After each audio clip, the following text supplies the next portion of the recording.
Welcome to the work session for February 1st, the first day of February. Happy Black History Month, and also happy Lunar New Year to everyone who celebrates. I make a motion to, Can we have a motion to enter to open the meeting? so moved. Second? All in favor? Aye. Okay, perfect. All right, before we start, normally I save this for our town meetings, our public meetings, but as part of our community corner, there is a 9-year-old who just had a birthday, and if we wait till next week, it's gonna be too late. So I just wanna say happy 9th birthday to Easton Caplow. Yay, happy birthday.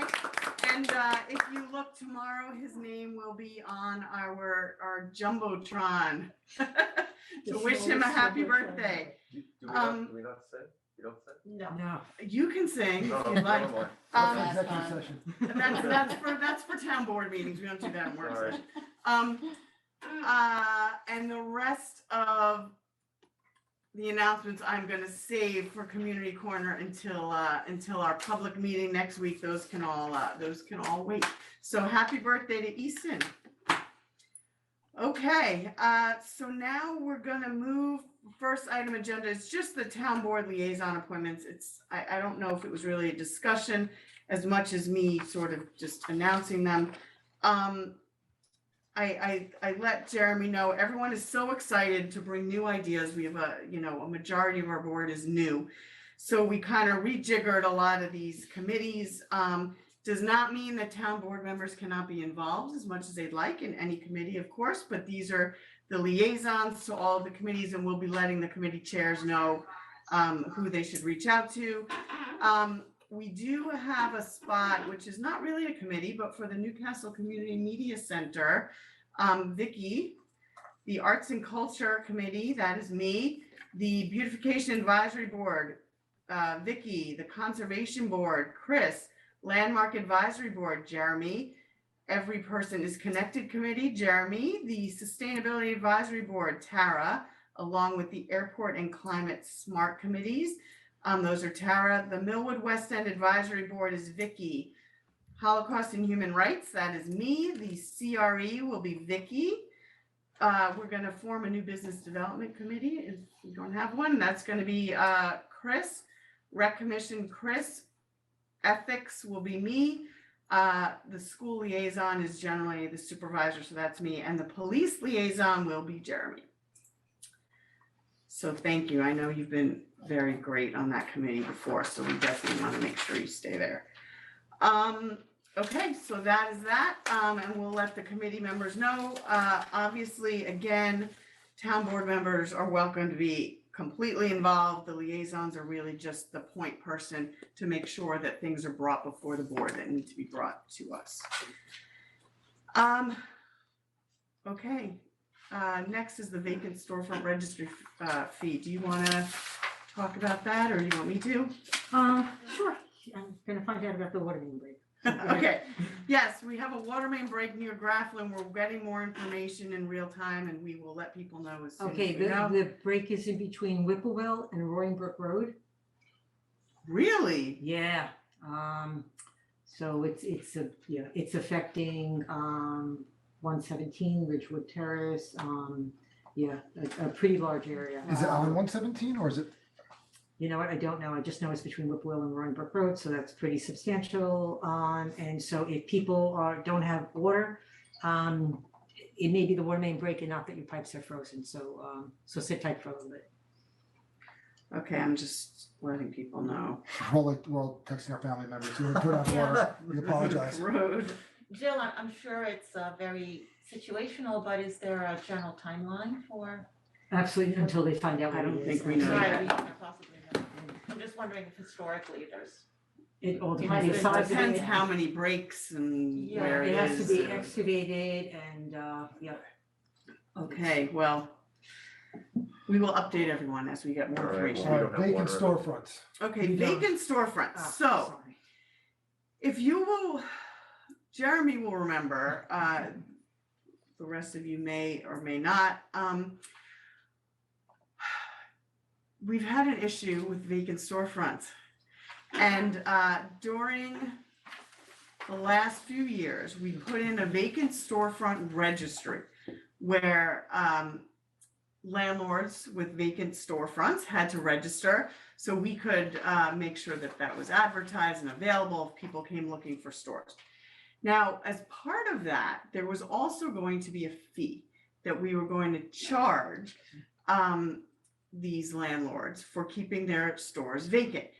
Now, we did not do that during COVID. We waived the fee because obviously there was a global and still is pandemic, and it was very difficult to rent when nobody was leaving their homes. But now things are starting to be rented in neighboring communities as well as our own community. And I think it's time to consider instituting a fine for vacant storefronts. Now, I've been doing a lot of research into what other towns have done. What many do is they don't institute a fee unless something's been vacant for a certain amount of time, like 90 or 120 days to allow time for something to be advertised and rented. And then they are charging either a per day or per month fee after that as to the vacancy. Now, I've seen as little as $50 a day, and I've seen as high as $3,500 a month. So I think I wanted to talk about that and see what you guys think about that. I think, you know, from what I've been hearing anecdotally from people who have been looking to rent is that, and from commercial brokers, is that our rents are a little high. And this is a way, you know, but I think we want to find the right balance to incentivize landlords to rent, but not incentivize them to rent to just anyone. You know, we want obviously something that's going to fit within, you know, our town and what we want. So I was really opening it up for the discussion in the work session now to see what you guys thought about that. But I would like to start, you know, working with our Chamber of Commerce and with landlords to make sure that they start to really get these rented. So we had a fee, I don't remember what it was, but. I think we maybe imposed a fee, but we never actually charged it. Right, was there a fee associated with this? There was, because we had a conversation. Remember, it was Millwood be used for the Millwood, you know, for Millwood, and then Newcastle would be for yes, Discover Newcastle? right, it was $50 or $75, I think, to enter onto the registry. I think that's kind of how we phrased it. It was a fee to get to put the property on the registry, and the building department or development department was collecting the fee. And we did And it stop. was refundable after a certain point if they rented the property, if I'm not mistaken. But $50 It's not going to incentivize per anyone. month, per day, No. or just a registry fee? No, like an annual fee. I Okay. think. Yeah, so that's just a registry fee as opposed to Yes. a penalty, Correct. yeah, which is not gonna incentivize anybody, really. Do we have, like, the registry doesn't have time period? You know what, I just noticed that, and I was actually gonna take a look and see. I don't know if it's because of the parameters that I printed it, or. Now, I do want to say, by the way, also while you're looking for that, Mhm. I can't announce them all yet, but we have a number of new businesses who will be coming to town in the near future, who are either working on finalizing their COs or have applied for permits and are doing work. So there are going to be some exciting announcements soon. I just need to make sure we have the authority to announce those. And if you drive around town, you might see some. Yeah, and signs. if you drive around town, you'll see some signs. But I do, you know, I do think this is something that I would like to see done, because I think it's a way to incentivize landlords to charge appropriate rents and to try to get tenants in there. It doesn't say. I think it Very makes sense, interesting. and just a quick search, you can see different communities do it based on, square footage, there's a range. And then there's obviously an appeal process if there's mitigating circumstances or if they can demonstrate what they're trying to do. So I think it's worth exploring for sure. Mhm. Yeah, I would agree. I think that, especially if it's not an unusual method to incentivize landlords to rent, I think it's just a question of balance, right? We want to incentivize new businesses to come into town, but we don't want to make it so high that landlords panic and rent to businesses or services that don't serve the needs of the town. So, just balancing those two, I think, will be the key to having this work. Mhm. I can recall when this came up during the form-based code discussions, there was a lot of talk about agency tax at one juncture as a solve. And I think there were many different sides to the issue. It seems very straightforward, but then as you start to unpack it, there's a lot of things to consider. Mhm. And I just wonder if this is appropriate to bring in some public comment before we. Oh, we would. I just wanted to sort of talk about it in work session Yeah. first.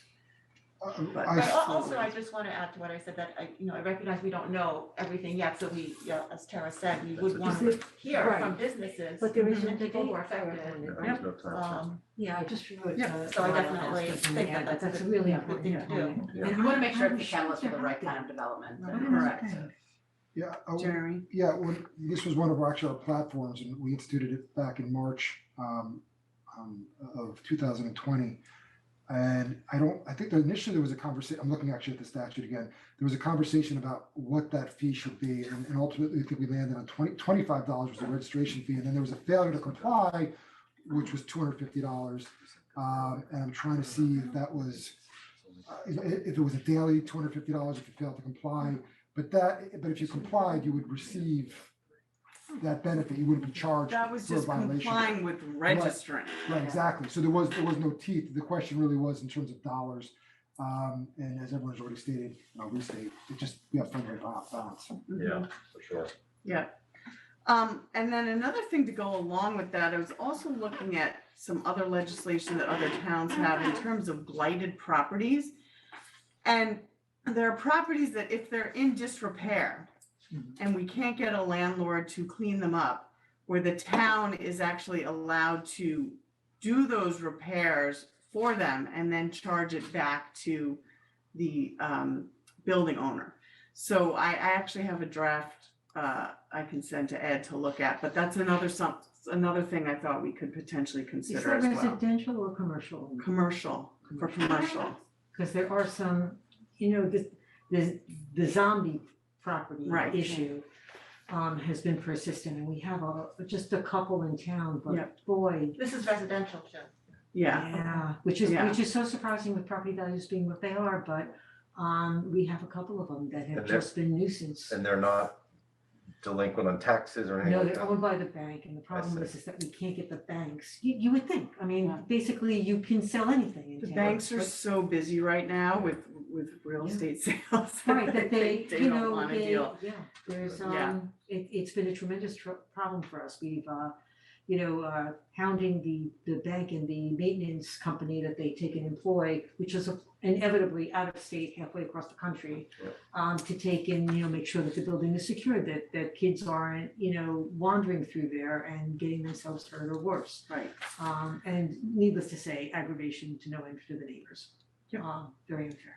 So Ed, what would be our next steps? Obviously, we do want to solicit public comment, especially I want to contact the Chamber of Commerce, let them know this is in, see if they want to weigh in, as well as merchants and residents. Or just the building owners, right? This is But it's the really town. the building owners more than the merchants so much, but they'll know everyone talks. So what would be our next steps?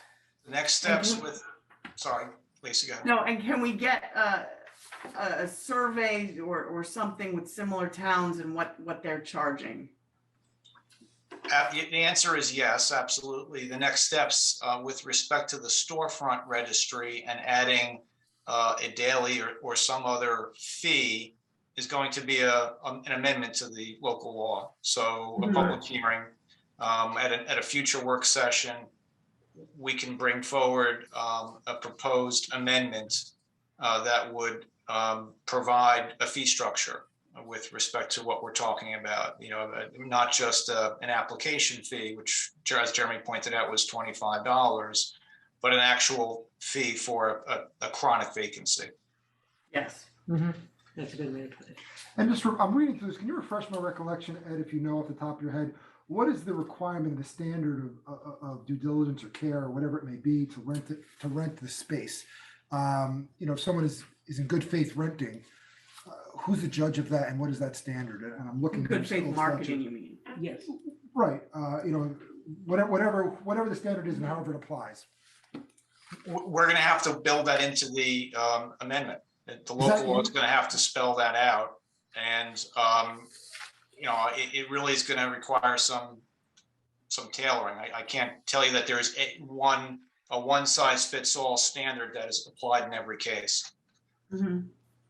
Yeah, I mean, I feel- there's also, there's best practices for these things, right? Mhm. Appointing liaison to work with small business owners or small property owners to kind of foster, encourage and Right. do those sort of things. So I think that's an important part of this. We're not just gonna suddenly impose $1,000, a day fine, right? I mean, it's gonna be. Well, we might. Well, I'm just saying it's gonna be, but my point is, I think there's gonna be nuances to it. right? Yes. And that's where There's sort of There could be extenuating circumstances. Extenuating kinder, gentler ways of Yeah, exactly. I encouraging, mean, and it's gotta then be a little bit the safer. fine would be, Exactly. Right. last resort, perhaps.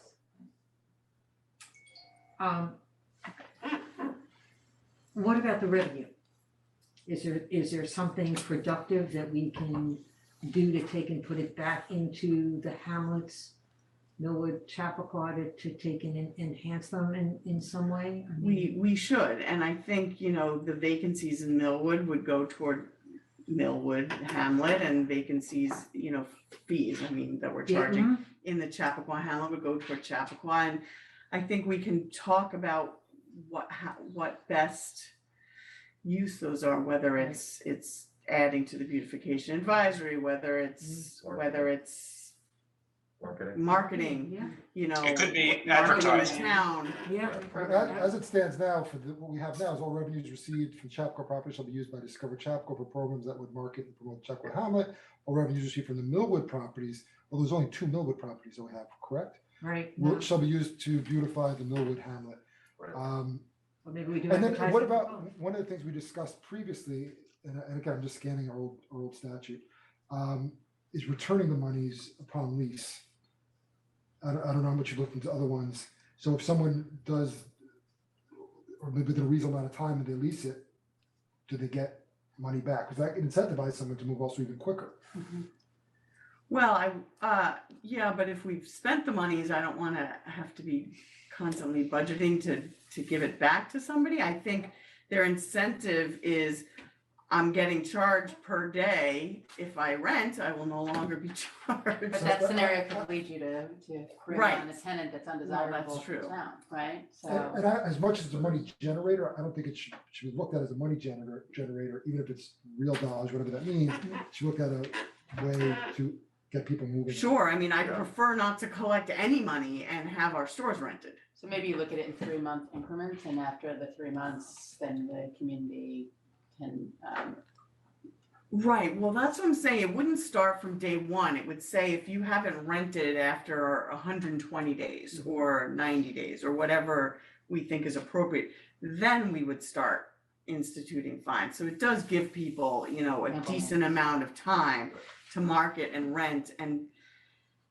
look, I mean, we still are in the middle of COVID, so maybe if they can prove that their rents are market rate rents that are not overinflated and they're not turning people away simply for the sake of taking a loss on the property, that then there's a stay. But, I think that's something we have to figure out how to build that in. Yeah, I mean, and the goal, to Jeremy's point, is to encourage productive use, not holding for appreciation, and so on, Exactly. which doesn't help the community at all. Exactly. That would be the goal. But I think the idea of refunding is interesting, but I think it complicates things. So if we're incentivizing in ways other than fees, initially, I think that that would kind of take the place of, returning the money. Without us having to put money in escrow, without that having to be complicated. I'm just shooting out ideas, just to try. No, it's good to think about, and I know, I was just thinking about that, but thinking that, we would want to keep it simple. Let's hope that our list goes down by the 4 or whatever that you just mentioned a minute ago. Yeah, And then we should consider, again, it's not real dollars, but then we should consider also just in terms of the registry, we should increase the fee. Now it's for 30 days upon the vacancy of the storefront. But to everyone's point, $25, although $100 is not gonna make a change in life, but it should be something more real because still, there's more value. Again, it's not a money generator. That's not the purpose of it. It's just keeping people involved and engaged and doing what they need to do. Thank you. okay. All right. So we need. All right, so Ed, we can talk about that and figure out how to craft that, and then we'll Set it down for public. we'll set it down for a public hearing, not in February. No, this is, yeah. Okay, all right, thank you. Okay, so moving on, our next topic is talking about a proposed local law to create chapter 6 of the code to establish alternate board members for the Newcastle Planning Board. Ed, do you wanna fill us in on this? I'd be happy to. So right now, the town code has provisions for alternate members on both the zoning board of appeals and the architectural review board. And history has shown those provisions to be very useful and very effective for occasions when a member of one of those boards can't be at a public meeting. So what we've done with the proposed local law is bring that same idea to the planning board. It would allow for up to 2 alternate members to be appointed. Couple things about the local law that I'll point out. It is actually a new chapter, would be a new chapter in the town code. Reason for that is the zoning board and the ARB have their own chapters, or at least their own homes within chapters in the town code. The planning board, the rules of the road for the planning board with respect to its membership, educational requirements, etc., are all found in a state statute. All right, it's not, you won't find them in the town code, and that's very typical for municipalities, but that's the reason for the separate chapter. The other thing I would point out is section 6.3a, and it's talking about here what the alternate, I'm sorry, B is really what I would draw your attention to. It's really defining the role of the alternate member. And it's there's a little bit more content here than you would find in the parallel provisions for the zoning board and the ARB, in the sense that it talks about the alternate member participating and essentially doing everything other than voting. So the idea, at least as it's reflected in the proposed local law, is that the alternate member of the planning board would be almost like a regular member in terms of their attendance, their participation, questioning with respect to the applicant, but just not voting if there was a full complement of regular members. And the reason we've made that distinction is because the planning board is a little bit different than the zoning board and the ARB in the sense that applications before the planning board often continue for multiple meetings. With the ARB and the zoning board, it's much more common to get an application in and out in one meeting. It's just the nature of the types of applications that those boards deal with. The planning board is typically taking heavier lift applications that can't get done in one night. So the idea is to have that alternate member fully up to speed on all applications, so that if the occasion arises when they are asked to step up and vote, they're there. There's no, they don't have to catch up where the board is on an application that's maybe been before the planning board for 2 or 3 or more meetings. Okay, it's also a way to really, train somebody who wants to potentially do the planning, be a full-time planning board member, but maybe can't necessarily commit to that now, or even, I think we could allow, planning board members, to the extent we have in-person meetings, are here in person. I think we could allow advisory board members to participate in those meetings, but do it from home, like over Zoom as well. I don't know. Alternate members. Alternate. The alternate members, I'm sorry. So to the extent that they have commitments that they can't leave their homes now, they need to be home for whatever reason, it's a way for them to be involved, intimately involved, but be able to do that from home until called upon to appear in person. We certainly have that technology now, and as long as they're not needed to vote in person, that's a possibility. Right. So Ed, I have a question. There's an aspect of this that's not entirely clear to me. So the alternate members wouldn't be considered technically full regular members of the planning board. They're alternate members. So let's say you have a regular member who's not able to participate, or who's not able to attend. Right now, the way the law is drafted, the chair only has the authority to designate an alternate to be able to vote, but not to act as a regular planning board member. So what would you do if issues of quorum arise? If there's a lack of a quorum, if Well, I there guess that are would be an unusual situation. Yeah. That would mean you would have, Two members. Oh, If you only- needed that person for a quorum, then the chairperson would appoint that person, right? right, but right now, the way this is drafted, the chairperson is only authorized to give an alternate the authorization to vote. It's not allowing the alternate to technically replace a regular planning board member. right. This goes back to what I was saying before about the language that the alternate is treated essentially like a full member in all ways except for voting. So the act of voting is the one thing, the one difference, and the one place where the chairperson would have to step up and actually make a designation. But Well, and they don't count for quorum purposes either. Right, so quorum would be, I think, the only time I could think of where that distinction would make a difference. But you're suggesting a scenario where there's 5 members, right? And there's a meeting scheduled and only 2 can come. Right, just And as a there, and hypothetical. therefore there's a gap because that third person can't constitute a quorum. I would say they cancel the meeting and reschedule. Yeah. My guess. Probably. I guess I'm just, it's an extreme example of something that could happen, only to illustrate the fact that the chair of the planning board has very limited ability under this draft of the legislation to authorize an alternate to act. So the only kind of authorization is for the alternate to vote. And not necessarily to act as a regular planning board member, whatever, situation might occur that we can't really anticipate right now. And Ed, to kind of add on to that, so what if there's a situation where, let's say I'm on the planning board and I recuse myself because I have a matter in front of the planning board? So there are 4 people, there's technically a quorum, but what would prohibit the chair from saying, you know what, we want a fully constituted board, we're bringing in the alternate to sit here as our 5th member. So it's not, you still technically have a quorum, but it would allow them to actually participate to have a fully constituted board for those matters.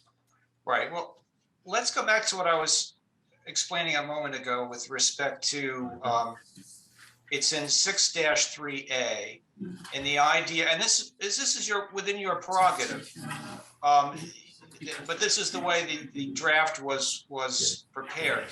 It says, shall participate in meetings of the planning board in the same manner as regular members, except with respect to voting privileges. So again, the concept, but again, this is within your prerogative. You set the parameters here, but the working idea was that the alternate would, I suppose, be up on the dais and have the same packet of materials that all of the other planning board members have, and have the same ability to ask questions and participate in the meeting as a regular member, except when it came to voting. So they'd be ready to vote if they were called upon, but they wouldn't actually vote, and that would be the only difference. That is not the only way to draft this local law.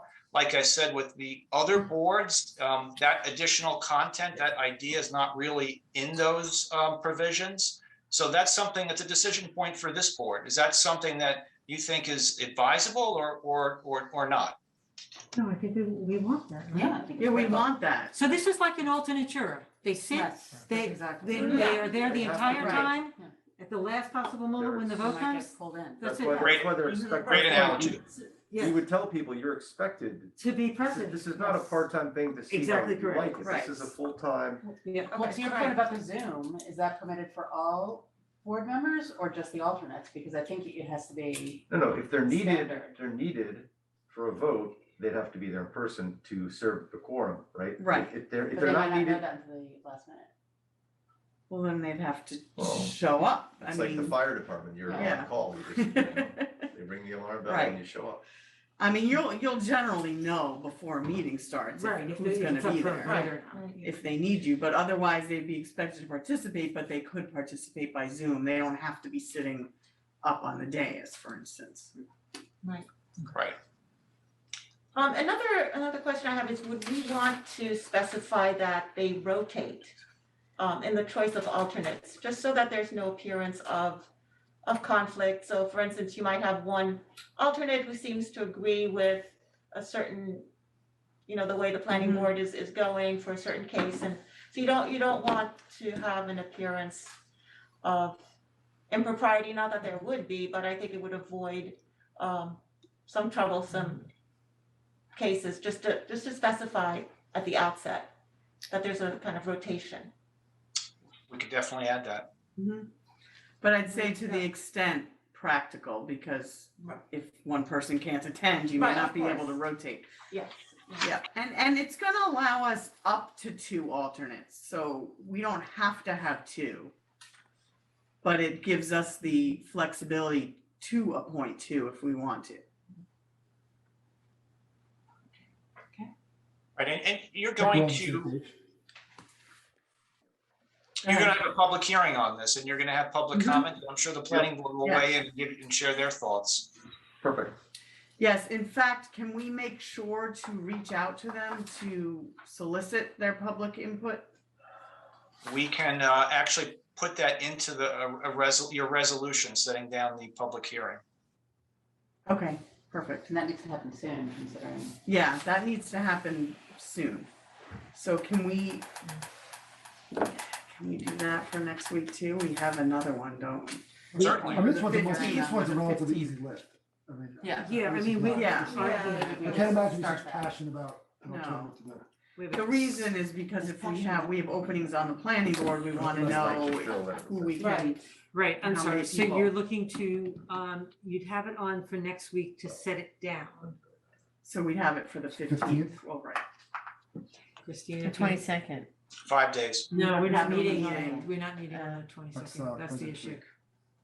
Do you think, I think. do you think, But we if could try to if set we it, approve it on the 8th, you can't, you know, we we don't have can't, we need time. to approve it today. But we're not I'm rushing, sorry, let's approve- Approve the setting of call for the, the public approve hearing. filing the need to set- notice Yeah, to we would have, need to set the public hearing tonight. yes. And then Christina could try to do the notice. With any luck, we can get it in by the 15th. You're not gonna make it into the 8th. No, I didn't wanna make it Yeah, for no, the no, I'm 8th. just, Yeah, I'm just Yeah. counting Yeah. the, Right, we'd have to approve it tonight. Yeah. To publish it so that we can have the public hearing on the 15th. So you need a resolution. that's 2 seconds, it won't be. I can I know make it that up. says public hearing. Okay. Okay, Alright, so all right, any other questions on this? this will be No. for, No. All right. Jill, would you like to walk us through the fee for light post Oh, banners? yes, so I apologize, but evidently somewhere in our delicate organization, we have misplaced the fee that we had set for light post banners. So they're by the train station and over the bridge. They're these cute little 8-inch banners. They do it with the Chappaqua Children's Book The Festival. farmer's market. The does, farm, Yeah.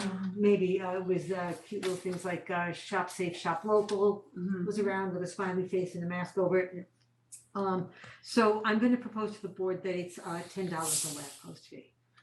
Lamppost, obviously whoever the sponsor is actually physically purchasing and designing the banners. We'll put them up. I do have to speak to Walter, the new lampposts that are in town, I believe we bought arms so that we could put posters up, put these banners up. I recall. Yeah, I So, think we did. yeah. I have to- So it's $10 per lamppost per It would be a 2-week. Yeah, 2 weeks, okay.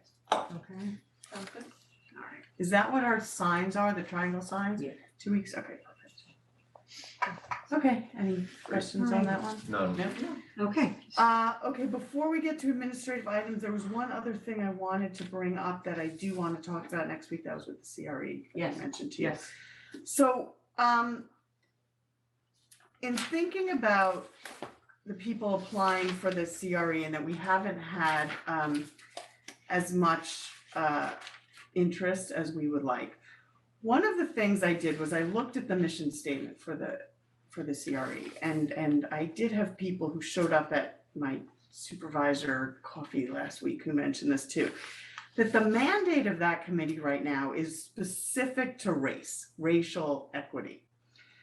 But in my view, I think that should be expanded to inclusion for all types of differences, such as differently abled, differences in gender, race, age, socioeconomic, to foster inclusion throughout our town.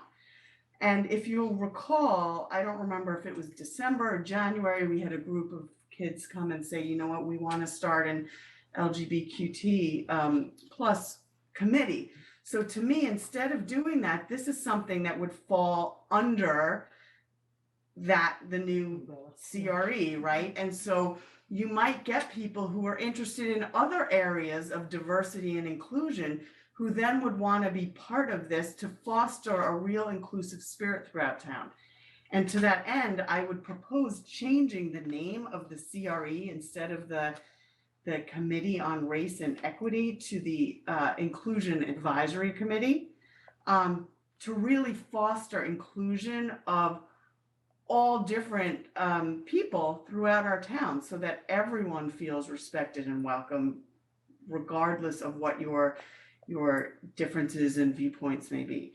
So I wanted to sort of propose that what we would need to do, and part of that is I feel like we may end up getting more people applying to be on this committee because they're interested in a certain aspect of it, diversity and inclusion, that is not currently in the mandate of that committee. And since we have not actually populated that committee, I think now's the time to really do that. Certainly so that we can, as we start to interview candidates for that spot, we have more people who are interested. So I don't think we need to wait until we populate that, because frankly, I think it would be a catalyst to incentivize more people to apply. So I wanted to bring it up to the board as something to think about, and I apologize, it was last minute, it wasn't on the agenda, to change the name and to look at the mission statement and expand it, not contract it, expand it so that it's really involved in all aspects of diversity and inclusion. Which does not mean, by the way, I would think that the committee would work hand in hand with our EPIC committee and our Holocaust and Human Rights committee. I wouldn't disband those committees, they're very important. But it's a way that if the inclusion committee is coming up with a calendar, for instance, of events they'd like to do, they should be coordinating with these other committees as well to make sure that it all is cohesive. And we really do as a community commit to fostering, inclusion. So that's my speech and my thoughts. So I wanted to get everyone's thought here as to your views on that. All right, well, since I'm gonna be liaison to the committee, I would say that having done some of this work in the past, I'm accustomed to having, it's essentially work on diversity, equity, and inclusion. So I think that it's not unusual for that work to encompass all kinds of groups, certainly regarding race, gender, ethnicity, LGBTQ issues. I mean, I had thought that it might be a good idea to have a separate LGBTQ committee, but I think that this could easily come under, a subset group of any DEI committee that we have.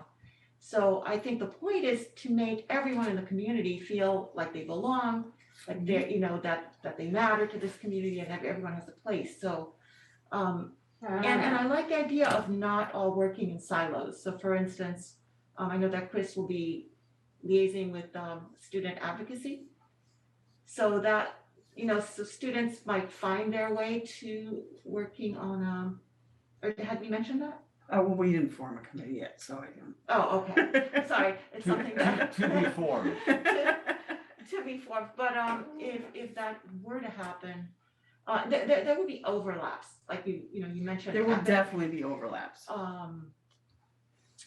So I think that understanding that the different committees could work together, I would definitely be in favor of having a more encompassing mandate to this committee, and there could be different subgroups to it. I'm not sure. I'm always in favor of allowing the group itself to make these determinations as to how, different parts of, different aspects of the work could be structured. Mm-hmm. So They it's could just hard to definitely do say. that. It's hard to say how it would evolve,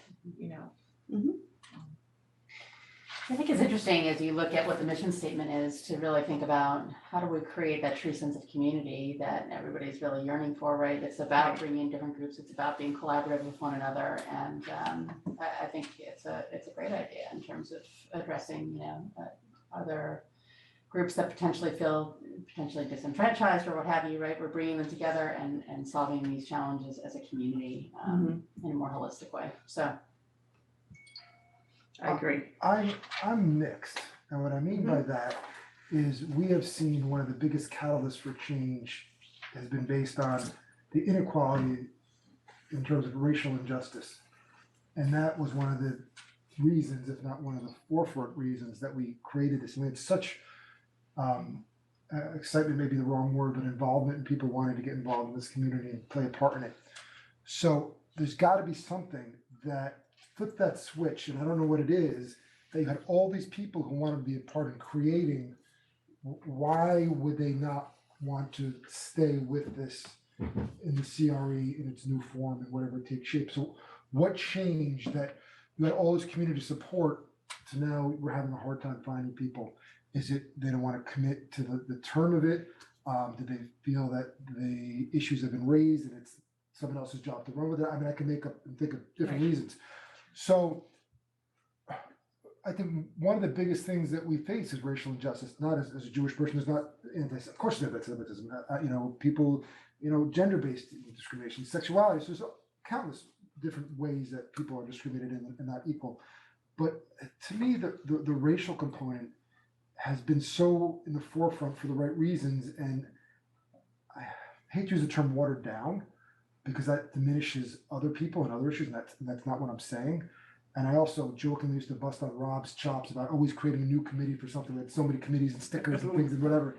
But to Vicky's point, I think you mentioned the possibility of committee based on sexuality, and these are important. We don't have too many, but I also don't want to take away from what we had such community involvement in. And I want to know why. Why can't we get people to get involved? There's got to be something. We had all these people. Where'd they go? I don't know. So It's curious, and Yeah, I so- tell you, it's so- curious. I think one thing we need to do, just to answer you, I think probably the Council on Race and Equity, everyone was so involved. They came to us with such a comprehensive list of thoughts and suggestions of things we should do, and it was phenomenal.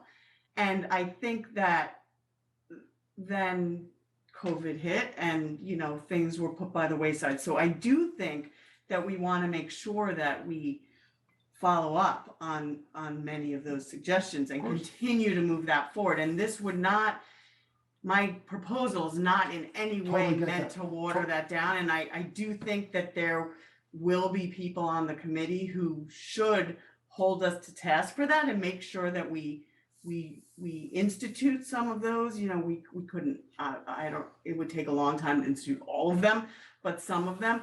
But, you know, so it's not meant as any way No one to just- no one water just- it and I wasn't down. insinuating that. That was No, not no, what I know, I just I'm wanted saying- to. No, no, So I separate just, scenario. can I just say something? Yes. I think totally take your point, and I think that the catalyst was a singular moment in our country's history. But over the last, 18 months, we've seen in so many different contexts, hate crimes on the rise against people of Asian descent, obviously anti-Semitism on the rise. We had a student make a very passionate plea for forming a separate committee or advisory board to address the LGBTQ issues that Lisa mentioned. So to me, the idea of creating a broader inclusion committee, I hear your point completely. I definitely don't view it as watering down. I know you didn't mean that Yeah, that's. was it a the intention. negative? Understood completely. I think that it's expanding what that catalyst has caused us all to think about. And I think if you can imagine a scenario where this expands the network of people that would want to be involved in doing what hopefully will be great and consequential work, but not diminishing from the specific issues that individual groups might have, and therefore having committees, subcommittees, and having different advocacy platforms that can address different interests within that, to me would be the way to solve for that. And not to say we can't have a million committees. Well, we can have as many committees as we think is Right. necessary. But I do think this is as much now an omnibus issue, and it's risen above from that specific catalyst, I guess is the way I would think about it. But look, I understand your point, and I think we need to think about it. I'm ultimately mixed on it, and I'm hesitant to, I use the term disband, but that's not the right word, that's not what you're doing, you're increasing, because the racial issue, I think, is on the forefront. But to Chris's and your point and everyone else's point, it does expand it, and it's not just race, but the racial issue really, George Floyd and sort of what this country's gone through and what this country has done and where it's going is such an enormous thing. So they're not to be mutually exclusive for that matter. So I think before we take that step, I would like to see that we figure out what the heck is going on, how can we bring people in and get them back? And if we can, we have to be stuck with the reality we have, then we are where we are. But I don't have to be mutually exclusive. I'm just thinking out loud. That's that. Okay, I Right, think and that's- ultimately it's in the work that gets done. So whether you have that work getting done under the guise of two different committees, let's say, or if there is an omnibus committee and you have different subcommittees Fair. under that one umbrella, it's just a matter of structure. Now, Fair. what's going to incentivize people is another matter. So we definitely don't want people to feel like we're not focused on race, because we're absolutely going to focus on that. But it's just a question of where you put these other interests. All right, because they're all going to be addressed and are valuable to be addressed in a community like ours. So, but how do we do that without miscommunicating the point, of the work that we intend to do? Right. So if you're viewing it as somehow watering it down, that's problematic. That may be I- a poor choice of I words, because it has I a would, very negative connotation. I would hate to just do something for show. So for instance, say, Right. okay, let's just have an LGBTQ plus committee, because otherwise everyone will think that we don't care about race, where, it might be very beneficial for all of these different interests to at some point come together and do things together. There's knowledge sharing. And That's true. there's an aspect of building community here that's part of my vision for it. So I'm not definitely set on one structure. I just want the structure that's most effective and that's most meaningful. So we can all, think about that. But I think ultimately, at the end of the day, it's going to be the work that gets done, no matter what, structure you put it in.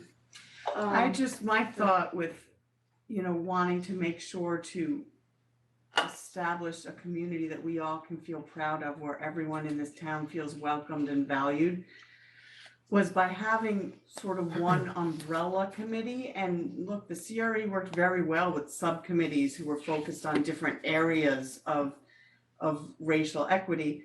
So I don't see why that couldn't be the case under the umbrella of this committee. But, you know, to Vicky's point and my thought as well, that if we're planning events or we want educational opportunities, to know that it's all centered under one umbrella where it can become cohesive and integrated, and people will speak to each other and say, oh, well, we're going to do this event. Oh, it makes sense for this group to be part of this event. I think that's a way that it can actually help to foster that feeling of inclusiveness actually quicker than potentially it would be in separate silos. So that was my thought, and I wanted to bring it up, obviously, because we're not making a decision today, we're just fully discussing it, and you know, I'll Very fair put it out points. there, so. Okay, all right, Thank you. so, thank you. So Jill, moving to administrative items. Okay, we've got payment of claims. Mhm. We're gonna, adoption of minutes. Again, these are administrative items. The only things that we are going to be approving tonight are in the resolutions that have been handed out separately, that and the authorization to set the public hearing for the 15th Mhm. on the proposed local law regarding establishing 2 alternates for the planning board. So, adoption of minutes, I understand that there's more discussion to go on that. We have a situation where non-resident parking passes for the train station. Traditionally, we have instituted an internal policy where only non-residents from adjacent communities are eligible. We actually have someone who is a little bit farther than that, they're in Katona. We don't have a written policy per se, and there's actually nothing on our documentation, but we wanted to make sure it was okay with the board that we extend to this one a little bit further out non-resident the ability to park in our train station this year since we have the space. Understanding that it doesn't implicate or give them any right to apply in the future, when with any luck at all, we will be full and at capacity, but for right now, everybody okay with that? Perfect. Yes. Okay. As Thank long you. as they know that it doesn't guarantee them a spot in the future. It Right. never guarantees any non-resident Right. spot. And more, you. more importantly, Ed, as long as we can in the future, if we decide that we don't want people coming from all over the place to park and come and go, that we can make the determination should we want to. Doesn't lock us into anything. Right. Is that frozen? Or he's got a I think straight that's face. frozen. He I think Or he's else just he really walks cool. away and just He's like a says, cool cucumber. screenshot of himself on it. And Christina, when people renew their parking permits, just to confirm, so whereas I can renew mine online, if you're out of Newcastle, you have to do it in person, I correct? am. Yeah, we're supposed to do it because it goes to a lottery I'm still in the system, meeting. and, Give me so like we another collect 10 them. They have a minutes. You wanna different text me? return We can date. do that. Mhm. and then we pick names. Did you actually find it? If we, because we set a certain number that we sell, so if we exceed that, then we pick names. Okay, so But- that would be a check and balance to know that they can't automatically renew it Yes, online because they have to actually Yes. come in. and in addition, the system that we have for the online renewals is basically like a hybrid of online, and in the back end, we do a lot of manual. So that all comes in, and then we manually have to review your records. So it's nothing clickety click. Right. And so then that's initiated on our end, we're pulling everything and confirming that you can in fact purchase one, Okay. you know, and then we approve it, so. Really appreciate it. Great. Right, thank you. Problem solved, Jill? Okay. Are we good? We have a live update about the water main break. Breaking breaking news. news. Okay, Use the pun. if anybody wants to Let's know all get rid of why the it text is on we put people. in valves and loops, Mhm. it is Whippoorwill Road by Roaring Brook. They were Right. able to isolate it. There will be 2 houses that don't have water. Everyone else will be restored shortly. Fantastic. All right. Okay, Okay, but that's why you do loops and you do valves so that you can take it, isolate the break, and just have the smallest impact to your community. I do hope Okay. those 2 people Okay. do get their water back. Yeah. They will, it's just a matter So of they're not excavation. watching. Yes, they're like, what about me? No. No, the guys will be digging up the road, of course, in this weather all night, and they will fix it and they will restore the water. And we And, have an ETA of the, for the those two that majority, haven't done it yet, so what they're, I'm sorry, for what? for the majority. For the majority, Bart said shortly, so I'm gonna actually hold off on doing a Let's code just stay red. short. Let's just leave it Yeah, shortly. it's all relative, right? Yeah, I mean, Stick with it. tomorrow morning showers, hopefully you're okay, Yeah. and a cup of coffees. So the very quick, short question was, this doesn't open us to being able to, or pardon me, preventing us from denying other people in the future to park. Katona. Oh, I don't know if No, I'm I'm not sorry, closing I'm it back. up again. I apologize. No, it doesn't. It Okay. doesn't. You're fine. Perfect. I did Great. ask. Okay, Yeah. Jill. perfect. Great, all right, Yeah, next. so- We'd like to approve, we spoke about it in executive session, but it actually didn't make it onto a work session and then a town board. Agenda authorization to approve the extension of the farmer's market agreement for 2022. Mhm. They did ask for the ability to put up a sandwich sign. There are a couple of sandwich signs that they do on Saturdays. Well, we're gonna be looking at the sign An ordinance, ordinance, which if I have my druthers would allow for that, so. Okay, just keep. But right now with the current sign ordinance, if I understand it, we actually cannot give authority to allow one sign and not another. This is in the right of way? Yes. By the way. Town. Not right away. allowed. Yeah. Yeah. Not allowed right now. Okay, all right. But we we'll will, talk. you can let them know we will be We're working on it. revisiting the sign ordinance, so. Okay. We have authorization to approve banner requests. I don't know, I think Vicky's gonna have to recuse herself on this really hot topic. An authorization to purchase tents, I'm sorry, so we give permission for that because it's staff time. I'm sorry. So authorization to purchase tents for summer camp for recreation. We've been having summer camp over at Amsterdam for the past couple of years. It's been fabulous. We've been renting tents and we realized that at this point, since we're gonna continue it, we're gonna purchase them, so it's That's a great deal. And that's Yeah. budgeted. It's in yeah, the it's budget. actually budgeted, it's just shy of $18,000 and it's for one 40 by 60 tent and two 30 by 40s. We're gonna go out to bid for a bathroom trailer for Amsterdam as well and for t-shirts for summer camp. Authorization to hire Land Tech. Land Tech is the landscaping company that is going to restore the Amsterdam field number 2. Rob, am I right on that? Number 1? The soccer field. The soccer Number field. one, I believe. Number 1, I'm sorry, yeah. There's just 2 fields out there, so Yeah. it's number 1 that's gonna be, and that's actually should be covered by our SAM grant. Mhm. And That's we great. think, And we yeah, think they Senator can do Harkin it in very time much. for the spring, correct? We're hoping, for the summer, for summer camp. Summer camp will be fine, but it may actually be for fall season. It's gonna get sodded and stuff like that in the spring. Let's see, authorization to settle our tax certiorari proceeding, again, this is one, Old House Lane. Mhm. Right, authorization to issue an RFP for professional consulting services for fuel tank replacement at the Millwood Water Treatment Plant. Again, before we do any of these big projects, if we can't do it in-house, we take and we issue a request for proposals so we can get engineering services in to give us specifications so that we can go out to bid and they oversee the project, things like that. And so he's looking for that for the fuel tank replacement and also for the roof replacement at the Millwood Water Treatment Plant. We're asking for authorization to renew our annual system support agreement. This is the, at the Millwood Water Treatment Plant, we have a computer control system called the SCADA system. And again, this is just the annual renewal. It's over a $10,000 fee, so it's one of those larger expenditures we bring to the board to make sure that they're aware of it. It's $10,750, completely budgeted. Authorization to accept the results from New York State OGS for the vehicle mini bid for DPW. So Lisa, this is actually what I mentioned to you about. So we go out to bid through OGS for It's like group sales. yeah, that's a perfect way to put it. Group sales for trucks. Things that are used throughout the state. Every DPW in New York State, frankly, in the country, uses F-150s or something like it. Larger trucks for plows, Mack trucks for plowing as well, and then smaller ones. The problem is that because of the supply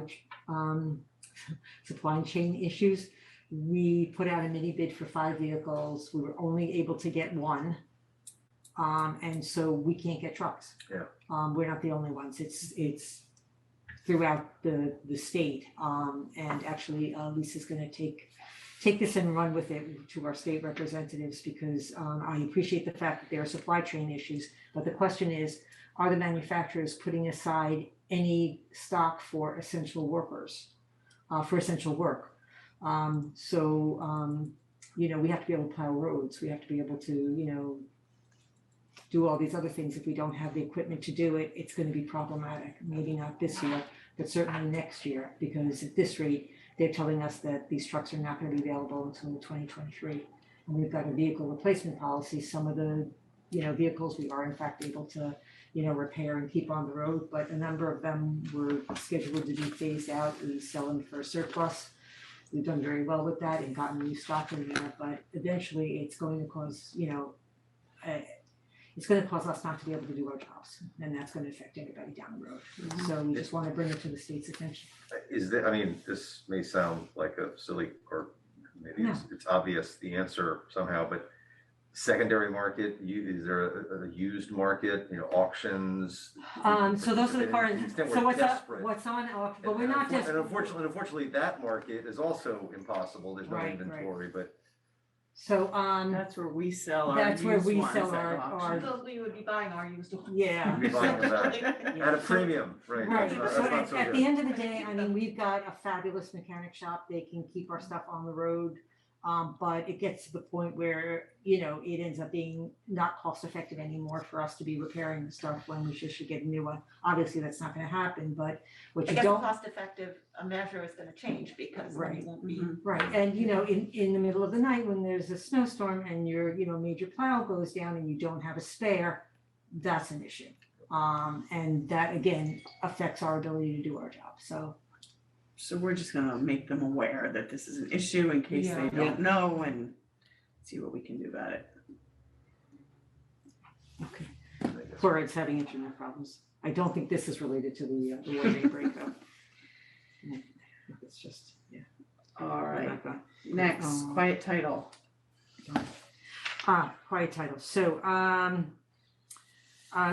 as you are aware, we are the lucky owners of 48 Hates Cross Road, which is sort of unusual because the town is not in the habit of being a landlord. And so we have we've obtained this property through INRAM, and it's our intention to sell it as quickly as possible. And one of the things that we need to do that is to quiet title, which basically means to bring a court action to eliminate any claims against the title of the property so that a prospective purchaser will be able to get title insurance and has a degree of confidence that what they're buying will actually have the right to sell. Ed, how do I do with that? Perfect.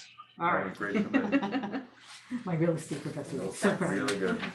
Okay, so we will be, where council is ready to take and just file that action. We figure it'll take a couple of months and we'll be in great position for spring to put the house on the market and have it sold. The next is authorization to hire a program coordinator. So this is Newcastle United for Youth. They are the recipients of $125,000 a year to be able to run these programs. Not from us. No. They receive it from the federal government. It had been, I know it's the CDC now. Who gives the money before? No, I think it's CDC now. It was HHS Yes. before, I think. Yeah. Yeah. Anyway, so doesn't matter. It's federal funding that comes through. It's fabulous. The only thing is that we administer it. So every time there is an expenditure, they have to go through the same procedures that we would go through. So you're going to see that you know, every time they purchase something, every time they go on a trip or hire staff, you're going to see an approval in front of you. The money doesn't come out of the town operating budget, but this is the agreement that we worked out with CDC and before them. So Jill, this is the one where they're hiring the program coordinator who then works at the school. Is this the No, same- it's actually is the this full, same one? the full program coordinator. Oh, so- I see, okay, this is. And part- there this will is- be- It's part of the same program, but this is Yes. a different hire, Yes. a different Personnel, okay. Right, the last one was Joe, he actually worked on the up in Right. at the desk right opposite Tiffany, and he actually ran the programs. You're quite correct, they use some of the fundings to take and pay for program coordinators at the schools, and I think a social worker as well. So, Correct, right. And it's all, had- all This the is like expenditures another are, percent. whatever we expend, we have a budget department code for that.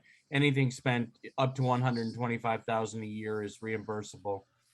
We've never spent the full 125. We're now in year 6 of, it's in increments of 5 years. We got the first 5 years and they renewed us for the next 5 years. So it's all 100% reimbursable. Yeah, they're very excited that they're gonna be able to run some more robust programming this year. But the first thing, like everything else, is trying to get staff and hire a coordinator, and hiring is just so difficult now. So we may have to be a little creative, but we'll see how they do with it. Okay, Great. I think we're ready for Resolutions. resolutions. Okay. All right, guys, this is our first live one in person. Yeah, hopefully it'll be a All right, little so more Let's organized. see, right, let's see who leads the way. Go ahead. Well, hold on, what do we do? What do we Hang do? on one second. Goes it around the table or? Well, Yes, sure, so you what we can- normally do is whoever, just posting some on the board. Which one's the one? Whoever starts, the next person, not me, will second it, and then when you get to the next page, we switch. To the next page. The not next to page. We usually do a page, So, not, no, not, you might as well which finish it, one? you might as well finish it, because but it's not that tonight many. it's only, it's I very see. short. Yeah, there's only one in the following page, so. Chris, you're. Sure, Well, okay. are we supposed to get another resolution that was? I'm coming writing in? it out. Yeah. right Yeah, it was now. Ed emailed, sent Ed this one. emailed it. Oh, and Ed email sent it, Yeah. it's already I sent. was Yeah. thinking It'll be in your no, I email. didn't see it. Thank you. Yeah, I have. Okay, well, you know what, we got two, you can do I the do. next one, so Chris, why don't you start? Absolutely, okay.